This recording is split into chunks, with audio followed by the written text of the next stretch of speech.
If we don't respect nature, if we don't care about the environment, it just reflects. It's a reflection of the fact that we don't care about one another. Because the environment goes beyond what concerns us today and includes what concerns generations yet to be born.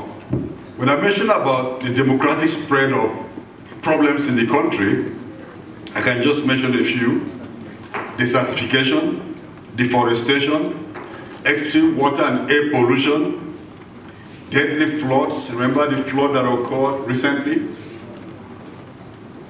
in Niger State, coastal and gully erosion, insecure farms, and diverse ecological devastations. All of this merit a declaration of national environmental security emergency. But we don't see any drift or thinking towards that. We may see other kinds of emergencies. We are not seeing environmental emergency, which we need. So waiting before acting is a luxury we cannot afford. This reality of the urgency of the problem is why this convergence was convened last year. The Charter also demands investment in flood control infrastructure, protection of our wetlands, and halting indiscriminate land reclamation. It includes compensation for job losses and reparations for ecological damage to affected communities. The Charter also calls for ecological audit, enforcement of mining regulation, decommissioning of mines and oil fields that have reached the end of their lives, ensuring biosafety and biosecurity, and banning genetically modified organisms in this nation. And I hope that the message that we keep on planting in the minds of government decision makers will redate violently one time, to make sure that we do not just talk about policies, many of which policies are even being driven by international conventions. So to the extent to which government is even really interested in some of these policies, you will not know. Nature does not need us.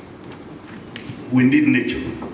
Which is why we are very interested in this space that provides opportunity for communities who have lived with nature and are struggling daily to manage the challenges.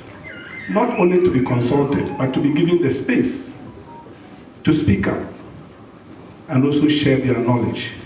The challenge for us and policymakers is to be humble enough to hear out the communities and try to document some of this knowledge and our values, particularly in Africa. Issue of environment, in as much as we're here today, it concerns the whole force.